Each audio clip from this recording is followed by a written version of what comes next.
우리 조용하게 묵상에 기도하시면서 8월 둘째 주일 예배 하나님께 드립니다.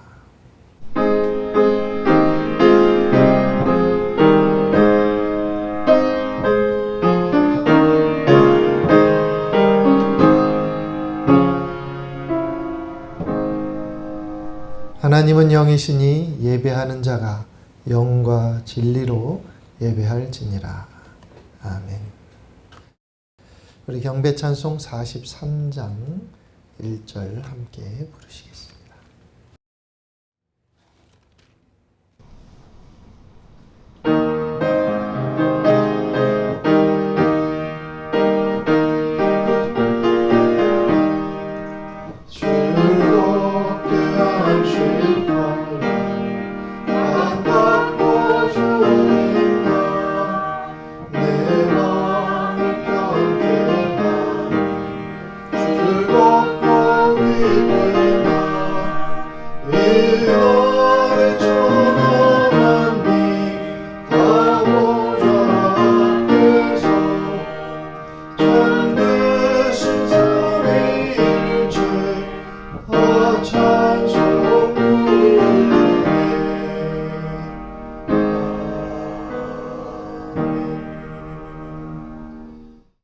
우리 사도신경으로 신앙고백 함께 드리도록 하겠습니다.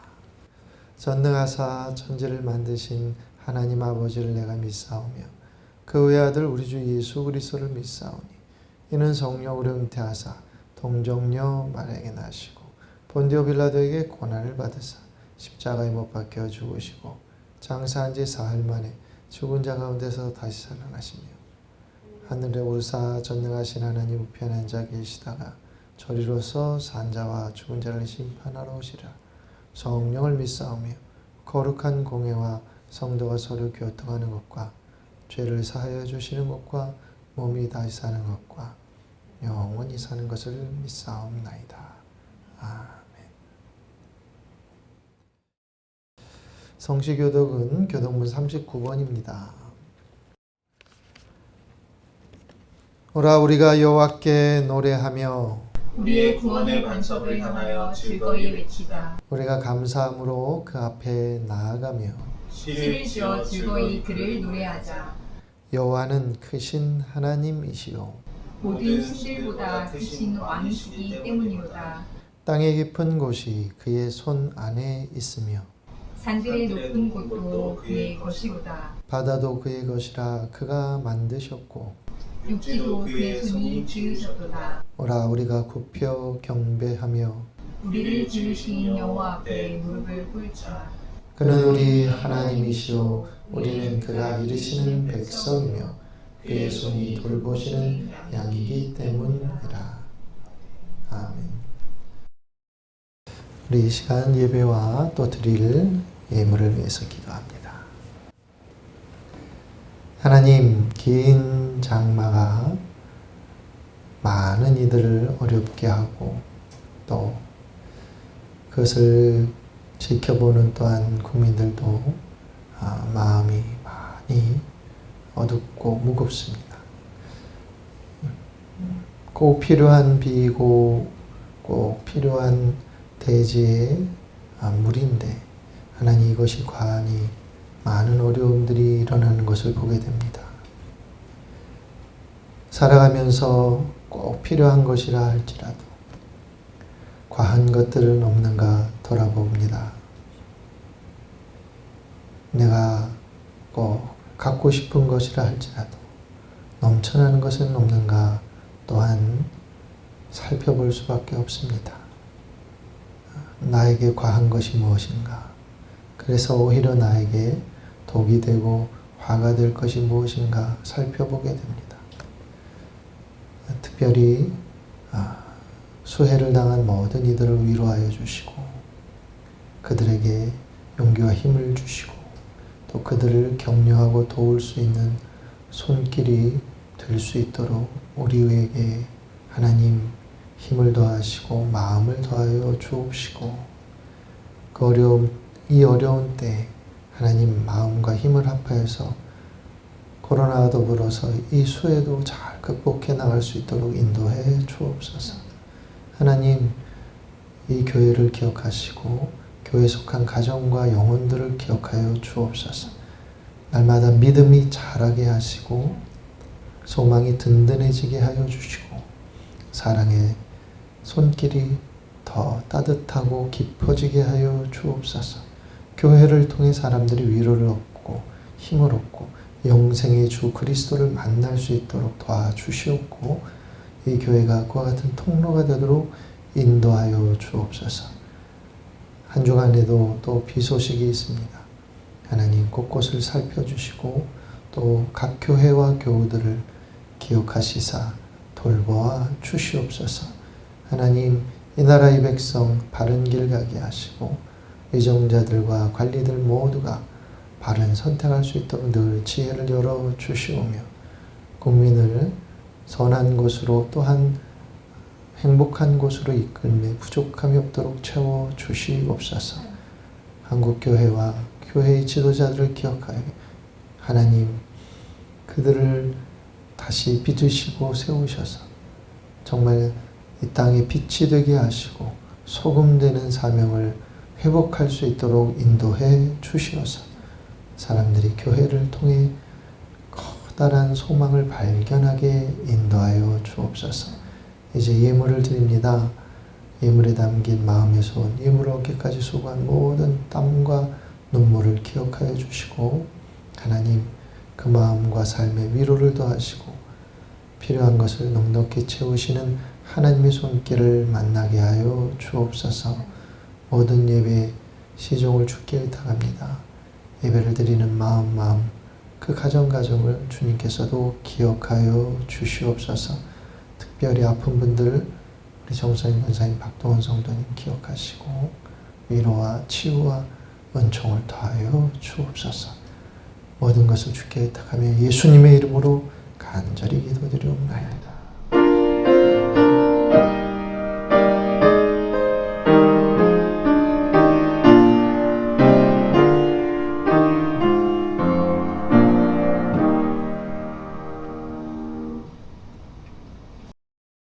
네, 우리 찬송 419장 우리 1절 부르시고 준비한 예물 봉헌합니다.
이제 말씀을 보시겠습니다. 오늘 말씀은 열왕기하 16장입니다. 구약성경 열왕기하 16장 1절부터 16절까지 읽겠습니다. 르말야의 아들 베가 제17년에 유다의 왕 요담의 아들 아하스가 왕이 되니 아하스가 왕이 될 때 나이가 20세라.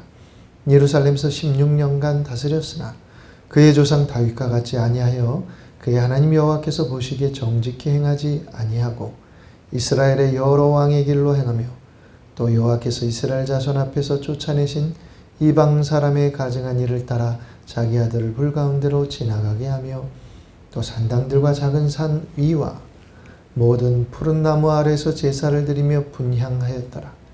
이때 아람의 왕 르신과 이스라엘의 왕 르말야의 아들 베가가 예루살렘에 올라와서 싸우려 하여 아하스를 에워쌌으나 능히 이기지 못하니라. 당시 아람의 왕 르신이 엘랏을 회복하여 아람에 돌리고 유다 사람을 엘랏에서 쫓아내었고 아람 사람이 엘라스에 이르러 거기에 거주하여 오늘까지 이르렀더라. 아하스가 아수르 왕 딜빌레셀에게 사자를 보내 이르되 나는 왕의 신복이요 왕의 아들이라. 이제 아람 왕과 이스라엘 왕이 나를 치니 청하건대 올라와 그 손에서 나를 구원하소서 하고 아하스가 여호와의 성전과 왕궁 곳간에 있는 은금을 내어다가 아수르 왕에게 예물로 보냈더니 아수르 왕이 그 청을 듣고 곧 올라와서 다메섹을 쳐서 점령하여 그 백성을 사로잡아 기르로 옮기고 또 르신을 죽였더라. 아하스 왕이 아수르의 왕 디글랏 빌레셀을 만나러 다메섹에 갔다가 거기 있는 제단을 보고 아하스 왕이 그 제단의 모든 구조와 제도의 양식을 그려 제사장 우리아에게 보냈더니 아하스 왕이 다메섹에서 돌아오기 전에 제사장 우리아가 아하스 왕이 다메섹에서 보낸 대로 모두 행하여 제사장 우리아가 제단을 만든지라. 왕이 다메섹에서 돌아와 제단을 보고 제단 앞에 나아가 그 위에 제사를 드리되 자기의 번제물과 소제물을 불사르고 또 전제물을 붓고 순제 짐승의 피를 제단에 뿌리고 또 여호와의 앞 그 성전 앞에 있던 놋 제단을 새 제단과 여호와의 성전 사이에서 옮겨다가 그 제단 북쪽에 그것을 두니라. 아하스 왕이 제사장 우리에게 명령하여 이르되 아침 번제물과 저녁 소제물과 왕의 번제물과 그 소제물과 모든 국민의 번제물과 그 소제물과 전제물을 다 이 큰 제단 위에 불사르고 또 번제물의 피와 다른 제물의 피를 다 그 위에 뿌리라. 오직 놋제단은 내가 주께 여쭐 일에만 쓰게 하라 하며 제사장 우리아가 아하스 왕의 모든 명령대로 행하였더라. 아멘. 할렐루야. 네, 오늘도 우리 주님의 은혜가 여러분과 함께하기를 축원합니다. 화요일에 청년부 모임 장소 답사를 홍성과 보은 괴산을 들러서 왔습니다. 오는 길에 우리 지난주 인사드렸던 제중동포 우리 양태호 집사님 연변에서 나시고 연변과학기술대학교를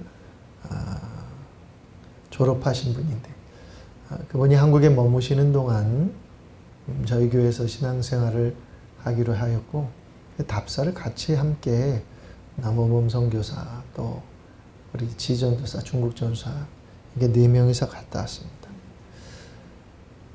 오는 길에 양태호 집사님이 연변과학기술대학교를 설립한 김진경 총장의 이야기를 제게 들려주었습니다.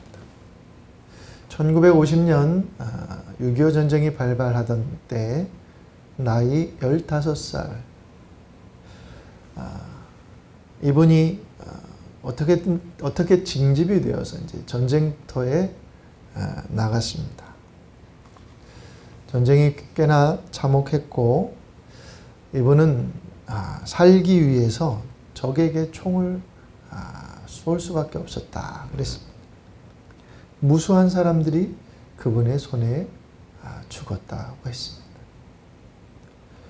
언제 죽을지 모르는 전장터에서도 적을 죽이면서도 그 생명을 살상하는 것에 대해서 마음이 무거웠던 이 소녀는 전쟁 중에 살아남게 도와주신다면 나중에 저들을 위해 가치 있는 일을 하겠다고 하나님께 다짐을 했다고 합니다. 우여곡절 끝에 많은 전우들이 죽었지만 다행히 살아남았고 그분은 학교를 졸업하고 미국으로 유학을 떠났고 거기서 졸업 후에 사업으로 성공을 해서 좀 돈을 많이 버셨다고 합니다. 어느 해인가 중국 베이징 천안문 광장 앞에 있는 호텔에서 머물던 시기에 이 천안문 사태가 발생을 했다고 합니다. 온 세계는 무력으로 시위대를 진압한 중국에 비난을 쏟아냈고 중국은 국제사회의 외톨이가 되었습니다. 국제 여론이 극도로 나쁘던 당시 김진경 교수는 자신이 목격한 것과 또 중국 정부에 대해 지나친 비판이 가해지는 것 같다며 자신이 중국에 머물러 있던 때에 지켜본 것들을 미국 신문에 기고한 것 같습니다. 근데 그게 이제 중국 정부에게 조금 호의적인 부분이 있었던 것 같아요. 그것을 중국 정부가 굉장히 고맙게 여겼다는 것입니다. 나중에 그를 주석이 초청을 하고 당신이 중국에서 원하는 게 뭐냐? 무엇이든지 들어주겠다. 그래서 학교를 세우고 싶다. 이렇게 말씀드리니까 북경에다가 어마어마한 땅 부지를 주었다는 거예요. 그런데 나는 북경에 세우고 싶지 않고 연변에 세우고 싶습니다.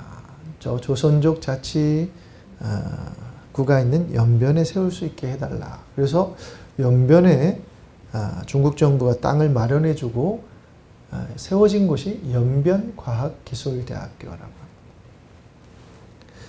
그분은 북한을 염두에 두고 그곳에 학교를 세웠다는 거예요. 거기서 북한을 왕래하면서 많은 도움을 주었는데 이분은 북한을 방문할 때마다 가진 것을 다 쏟아붓고 온다. 그냥 지나가다 불쌍한 사람이 보이기만 해도 있는 거 없는 거 다 쏟아준답니다. 그런데 북한 당국에서는 그렇게 임의로 행동하는 것을 아주 못마땅하게 여겼고 그것을 굉장히 엄격히 금지하였는데도 불구하고 이분은 계속 그렇게 주고 또 주고 퍼주고 결국 그것이 문제가 되어서 재판까지 받았는데 사형언도를 받았다는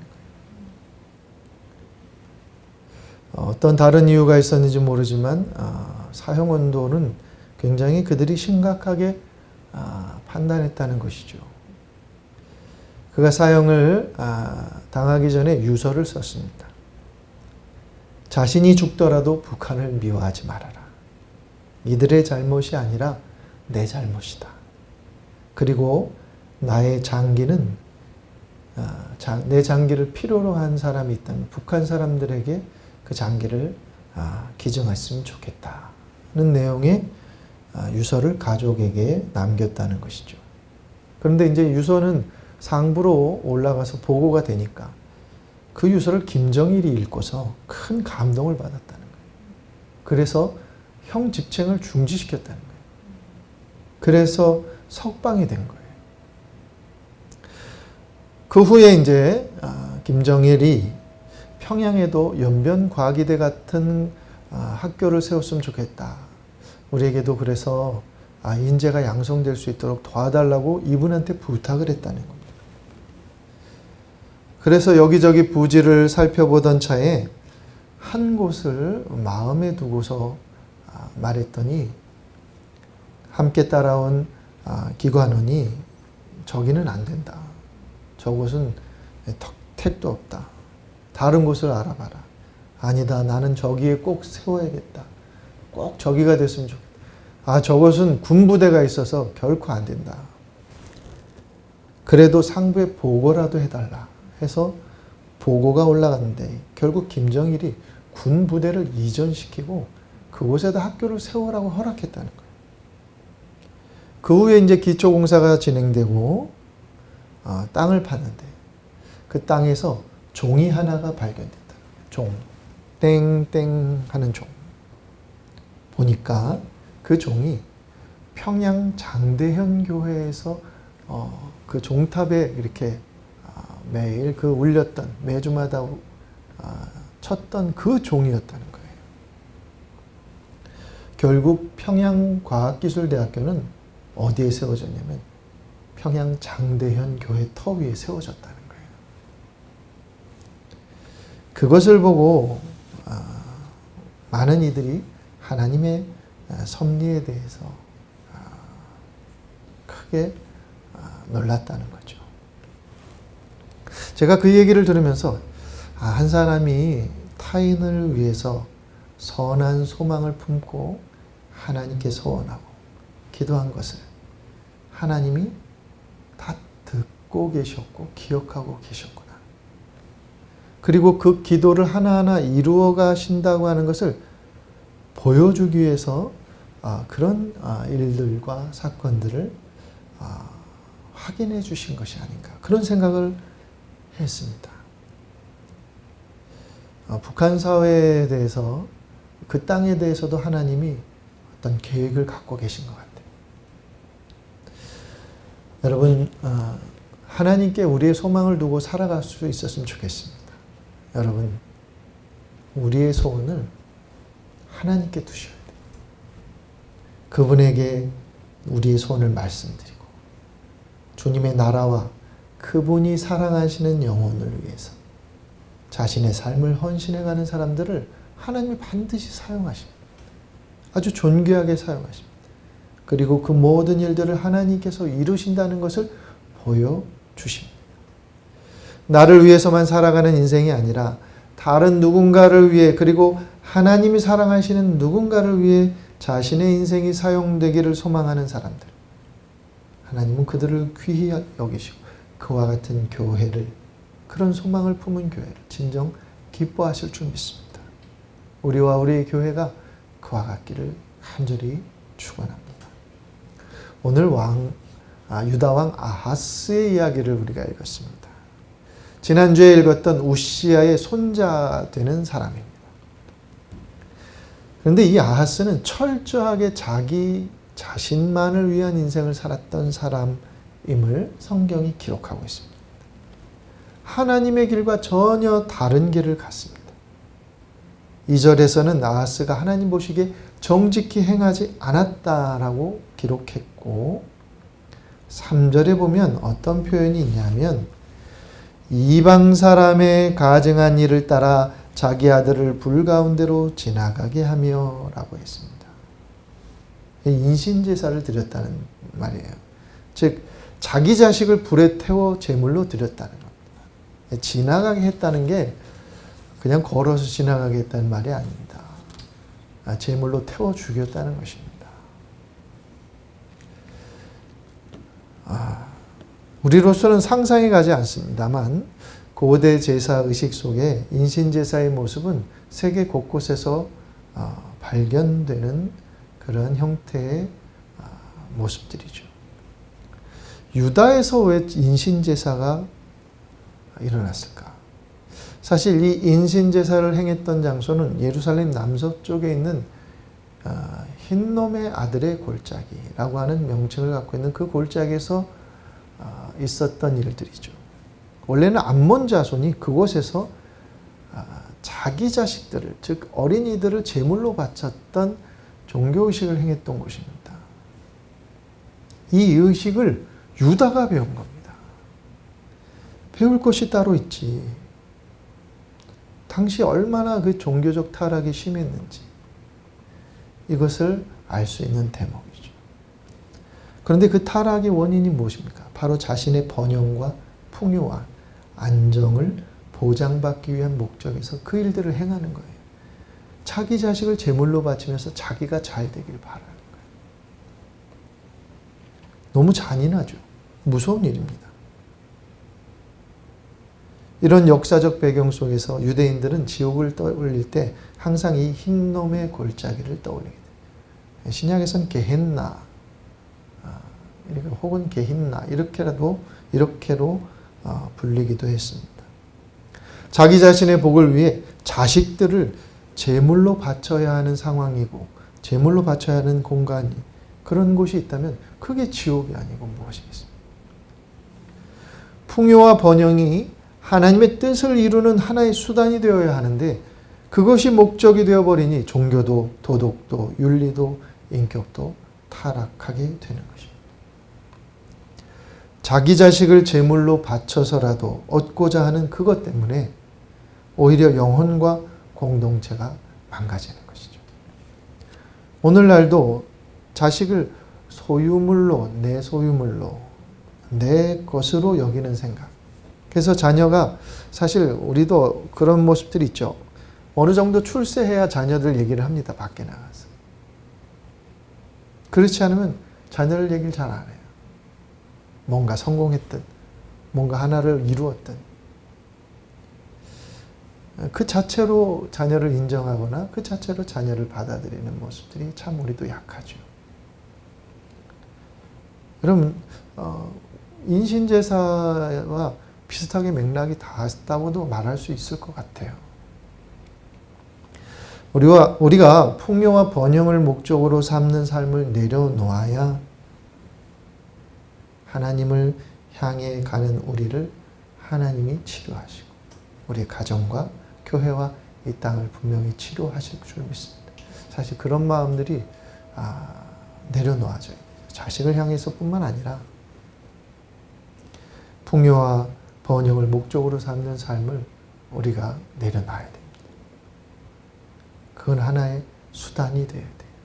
그냥 지나가는 과정인 거죠. 모든 우상은 자신의 안위와 성공과 풍요를 위한 목적에서 숭배하는 것입니다. 결국 우상 숭배의 종착역은 어디냐면 자기 자신입니다. 그렇기 때문에 성경은 항상 모든 시선과 관심이 자기 스스로에게 집중되는 것에 대해서 경계합니다. 그것을 주의할 것을 권면합니다. 우리의 시선이 하나님께 초점이 맞춰져야 한다고 하는 것을 성경은 늘 강조하죠. 왜냐하면 그래야 진짜 내게도 유익과 복이 되기 때문에 그렇게 말씀하는 거죠. 예수님이 제자도의 길을 가려고 하는 사람들에게 이렇게 당부하셨어요. 마태, 마가, 누가 이 세 복음서에 공이 있는 말씀이죠. 누구든지 나를 따라오려고 하든 자기를 부인하고 자기를 인정하고 자기를 사랑하고 이렇게 말씀하지 않았어요. 자기를 부인하고 자기 십자가를 지고 나를 따를 것이니라. 멸류관을 지라고 영광을 지라고 말씀하지 않았습니다. 참 어려운 말씀입니다. 그건 저에게도 어려운 말씀입니다. 그러나 이렇게 가야만 주님을 따라갈 수 있다는 거예요. 자기를 부인하는 것이 성도의 길이고 제자의 길이라는 거예요. 그러니 주님께서 이렇게 말씀하셨는데 우리가 어떻게 다른 길을 갈 수가 있겠습니까?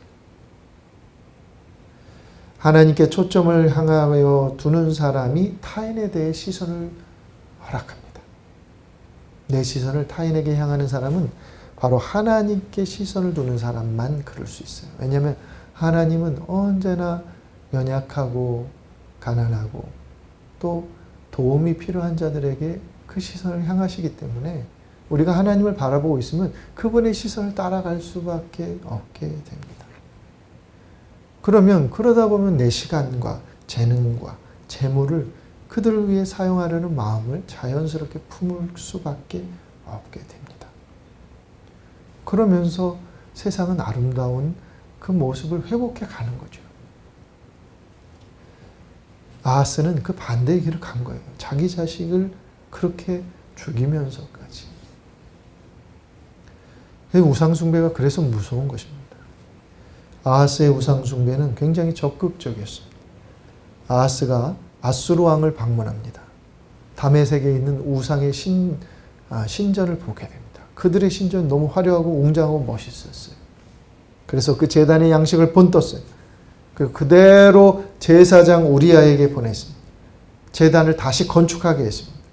하나님께 예배하는 제단을 버려두고 아수르의 우상을 위한 제단을 만들고 제사장으로 하여금 그것을 건축하게 했습니다. 하나님을 위해 사용하던 제단의 기구들을 우상을 위해서 사용하게끔 갖다 놓았습니다.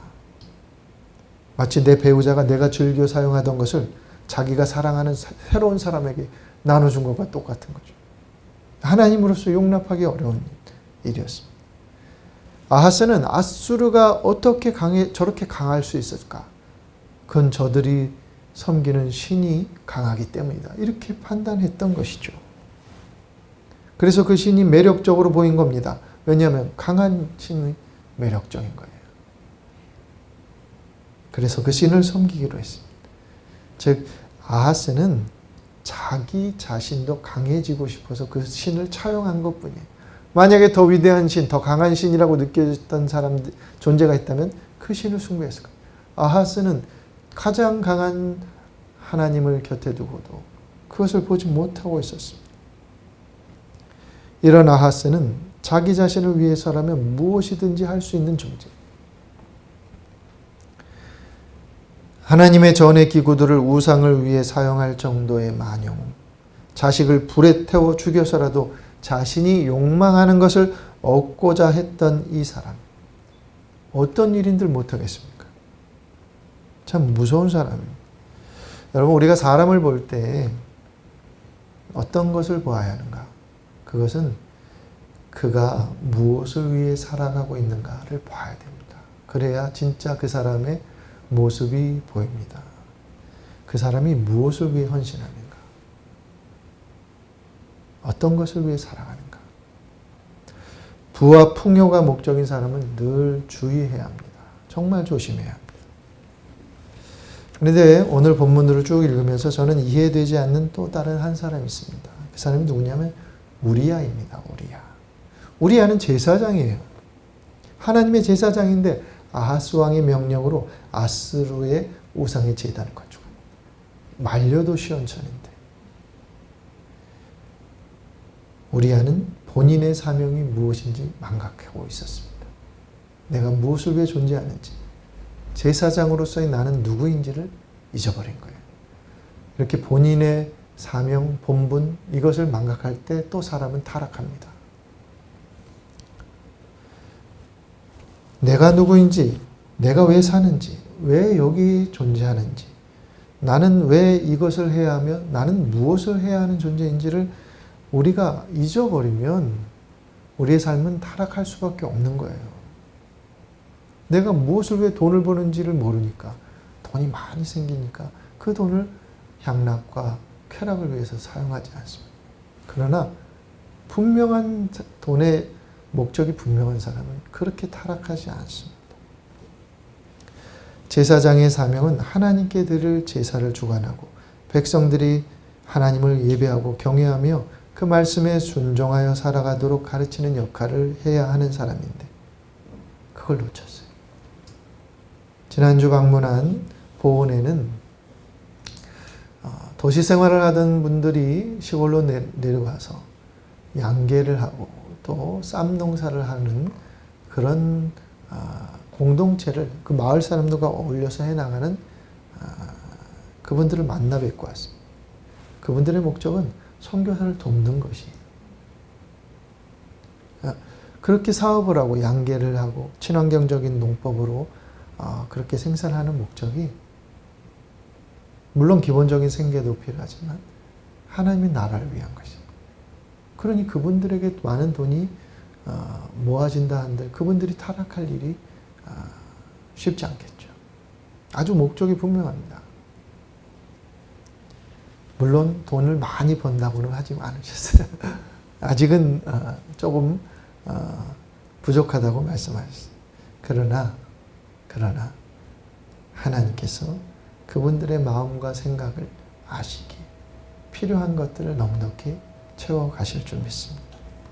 제사장들이 딱 2주간 제사 업무만 주관하고 나머지 50주를 뭘 하느냐? 먹고 노는 게 아니에요. 각 성읍에 들어가서 성읍의 백성들에게 하나님의 말씀을 가르치는 역할이 제사장들의 가장 중요한 사명이었어요. 그런데 우리야가 우상의 제단을 만들었다고 하는 것은 이 사람이 사명을 망각하고 살고 있었다는 반증입니다. 여러분, 처음에 김진경 총장의 이야기를 드렸는데 그분이 하나님께 서원하고 약속한 것을 이루기 위해서 그 길로만 걸어간 거예요. 자신이 벌었던 그 많은 돈을 연변과학기술대학을 세우는 데 쏟았어요. 하나님은 그가 자기의 소망을 하나님께 두고 살아왔다고 하는 것에 대해서 다 기억하고 계신 거예요. 그래서 그의 길을 예비하시고 도우시고 또 손길을 보내신 것이라고 믿습니다. 그가 이룬 일들이 우연의 일치라고 할 수가 없어요. 그가 사형 집행 당하기 전에 석방된 것도 우연의 일치라고 볼 수가 없습니다. 섭리가 있었기 때문에 가능한 일들인 거죠. 그는 하나님의 섭리를 드러내는 인생을 살았던 거예요. 하나님이 누구를 사용하셔서 당신의 섭리가 이 땅에 머물고 있음을 드러내는가? 결국 하나님께 자신을 드리는 사람들. 자기 자신만이 아니라 타인에게 관심을 두고 그 타인의 삶을 위해서 쓰임받기를 소망하는 사람들. 그 사람들을 통해서 일하시고 당신의 섭리를 드러내시겠죠. 여러분, 욕망의 악취를 드러내는 인생이 아니라 섭리를 드러내는 인생을 살아갈 수 있기를 주의 이름으로 축원합니다.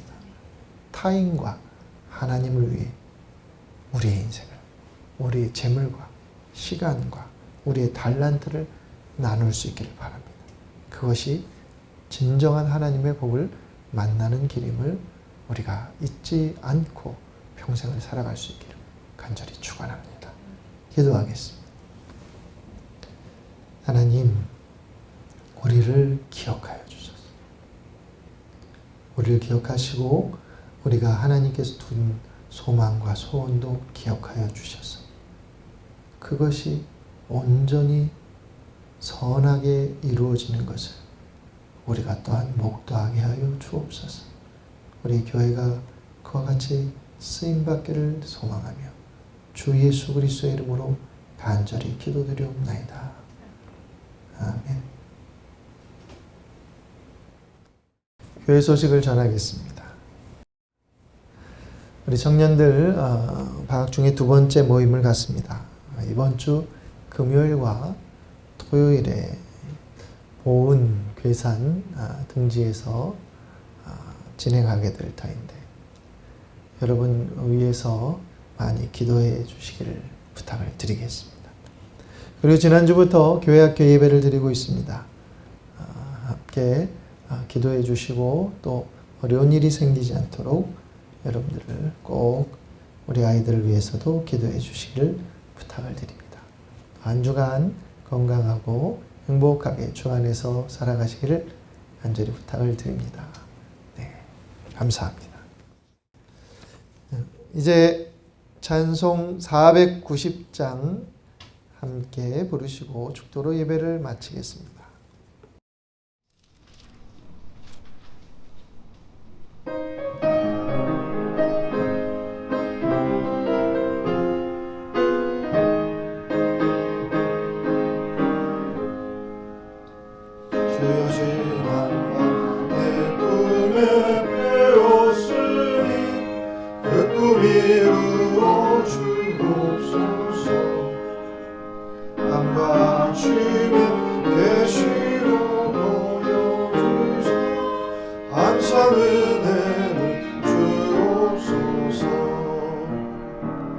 나의 놀라운 그 정령남이 끄는 장차 그 은혜 하늘 편이 나의 놀라운 그 정령 이루어져 주님 얼굴을 배우리라 마음 괴롭고 아파서 힘들 때 내게 소망을 주셨으며 내가 영광의 주님을 바라보니 앞길 환하게 보이도다 나의 놀라운 그 정령남이 그는 장차 그는 하늘 편이 나의 놀라운 그 정령 이루어져 주님 얼굴을 배우리라 세상 풍조는 나날이 변하여도 나는 내 믿음 지키리니